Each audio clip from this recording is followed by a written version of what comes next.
J'étais très fatigué, j'avais des problèmes intestinaux, hein, on va résumer ça comme ça. Ça durait depuis des mois. Et puis voilà, de fil en aiguille, on m'a expliqué que j'avais un myélome multiple.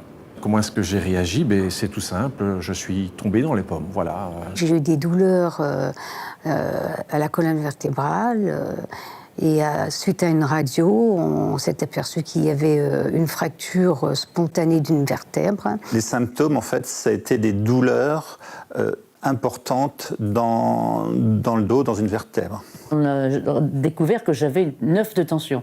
Alors là, quand même, bon, ça devenait sérieux. Et puis, une nuit, là où je me levais, chez moi, paf! Alors là, très très mal au dos, et c'est ma colonne vertébrale qui a cassé.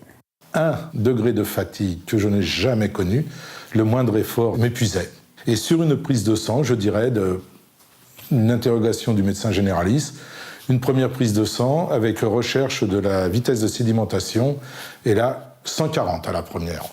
À 50 ans, mon médecin me fait une prise de sang, il me trouve un peu des gammas, ce qui l'inquiète un peu, surtout que je n'ai pas tendance à ni fumer ni boire.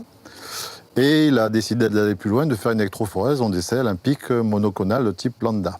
Après 7 ans de suivi, j'avais mal au sternum. Donc je vais voir l'hématologue qui me prescrit un TEP scan.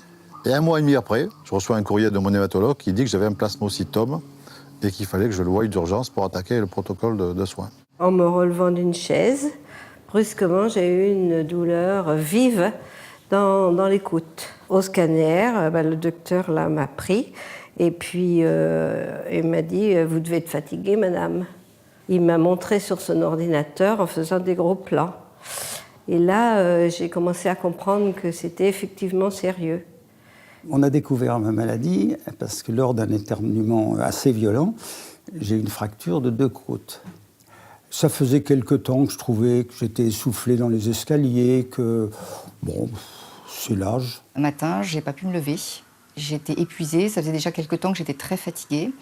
Mais je mettais ça sur la fatigue familiale. Voilà, je pensais que c'était une fatigue normale de l'hiver. Et j'ai appelé les urgences médicales qui sont venues.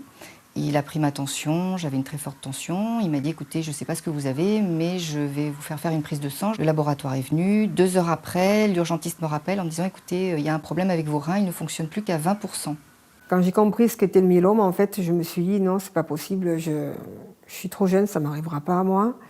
Et j'avais mes enfants qui étaient petits, et donc j'ai essayé de vivre comme tout le monde, c'est-à-dire que quand mes enfants étaient à l'école, je me reposais, et quand les enfants étaient là, je menais une vie normale.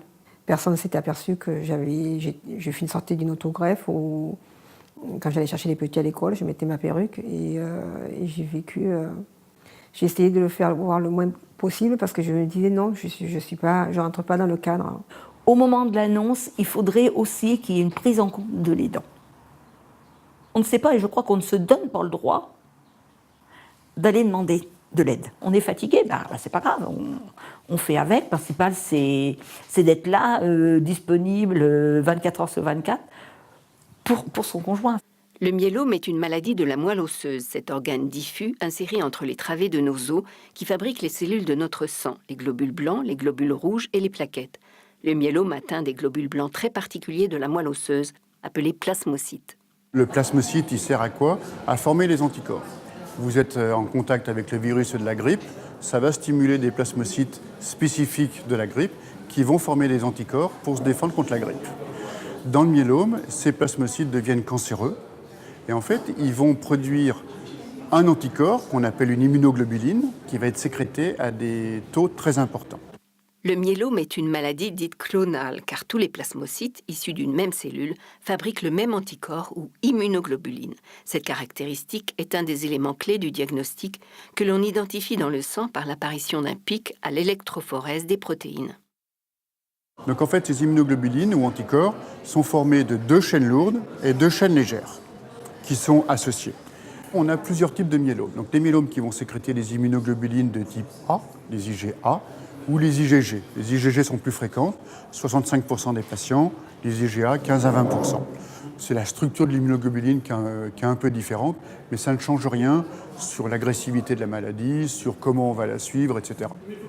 Et puis après, on a donc 15% des myélomes qui ne forment pas une immunoglobuline complète, qui ne forment que des chaînes légères. Et donc ces chaînes légères sont toutes petites, ne restent pas dans le sang, passent dans les urines. Et c'est pour ça qu'il faut suivre les patients aussi sur les urines. Donc ensuite, ce qu'il faut que les patients comprennent bien aussi, c'est que chaque myélome est différent. Même si on prend 2 patients qui ont un myélome IgG, leurs myélomes vont être très différents. La maladie myélomateuse, elle n'est pas homogène. Elle peut se développer plutôt au niveau du sternum, plutôt dans les vertèbres qui se cassent, plutôt dans le bassin où ça fait mal. Ensuite, ce que l'on sait, c'est qu'au sein de ces plasmocytes cancéreux, on a des anomalies chromosomiques. Alors, j'insiste sur un point, ce sont des anomalies génétiques, mais ce sont des anomalies génétiques qui ne se retrouvent que dans les cellules tumorales. Ça veut dire qu'elles ne sont pas transmissibles à la descendance. Le karyotype ou matériel génétique d'une cellule normale est composé de 46 chromosomes, 22 paires identiques et 2 chromosomes sexuels qui différencient l'homme de la femme. Parfois, pour des raisons qu'on n'explique pas, et c'est particulièrement vrai dans les cellules cancéreuses, ces chromosomes, ils subissent des remaniements. Alors ces remaniements, ça peut être quoi? Ça peut être des délétions, c'est-à-dire qu'on perd un morceau de chromosome qui est exclu. Ça peut être des gains, c'est-à-dire qu'il y a des morceaux qui se multiplient et qui donnent donc des duplications ou des 50 fois la même copie. Et puis parfois, on a des translocations, c'est-à-dire qu'en fait, on prend 2 chromosomes, par exemple le chromosome 1 et le chromosome 2, et en fait, il y a des morceaux de chacun de ces chromosomes qui vont se casser et s'échanger. Dans le myélome, la plus importante, pour le pronostic, c'est la translocation 4-14. Donc on a une toute petite partie du chromosome 4 qui va aller se mettre à la fin du chromosome 14, et à l'inverse, une toute petite partie du chromosome 14 qui va se mettre sur le haut du chromosome 4. Cette partie du chromosome 14 va activer sur le chromosome 4 des gènes très particuliers qui provoquent le cancer. Dans le myélome, on ne trouvera jamais 2 patients qui auront les mêmes anomalies. C'est ce qui explique aussi qu'en fait, on a des évolutions, voire des signes cliniques chez le patient qui ne sont pas superposables. Et c'est pour ça qu'on devrait arriver, je pense, à terme, à des traitements qui devraient être individualisés sur ces anomalies chromosomiques pour essayer d'adapter au mieux le traitement à chaque patient et pas traiter tous les patients de la même façon.